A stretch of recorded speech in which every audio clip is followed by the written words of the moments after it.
राम के लिए उपहार आया है, क्या क्या उपहार में? नेपाल, मिथिला और अवध। अवध का अर्थ भारत। जनकपुर और वीरगंज का मतलब नेपाल, बिहार, गंगा के उत्तर का बिहार यानी मिथिला, और जनकपुर यानी मिथिला। तो जनकपुर यानी नेपाल, अयोध्या यानी अवध, अवध यानी राम, राम यानी भारत। तो नेपाल और भारत के रिश्ते ये त्रेता युग से चले आ रहे हैं। त्रेता युग कितने साल पुराना है ये विद्वान लोग जाने। मैं तो इतना ही जानता हूं कि राम जिस काल में पैदा हुए, जानकी जी जिस काल में जन्म लिए, महाराजा दशरथ और महाराजा जनक का काल वो त्रेता युग है।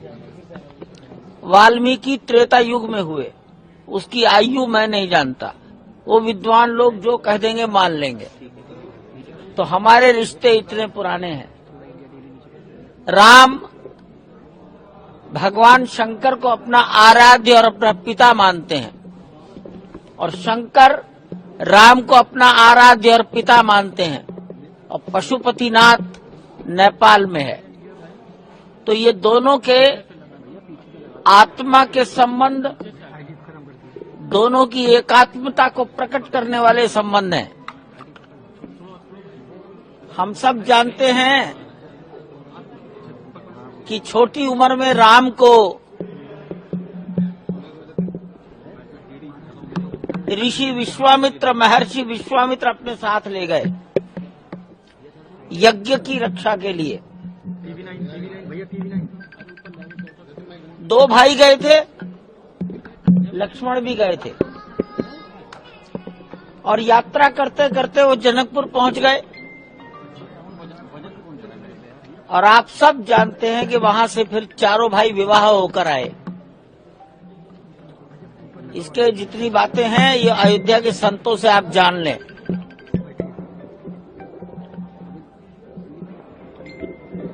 तो विवाह में लड़की का घर लड़के के घर को कुछ भेंट देता है।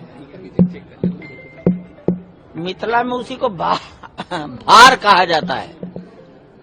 भार का मतलब एक लाठी, एक बांस कंधे पर रहता है, और उस बांस के दोनों कोनों पर टोकरों में भेंट का सामान रखा होता है।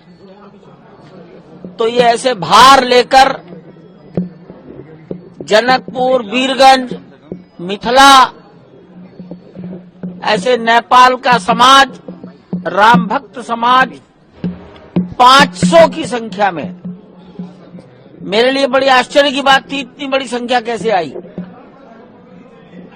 आज सवेरे शायद 4 बजे आए हैं, 2 बजे। तो रात के 12 बजे के बाद से आना शुरू हुए, सवेरे 4 बजे तक आते रहे।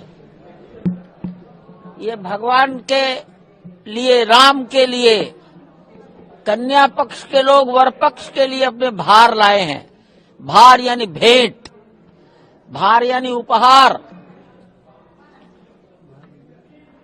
उपहार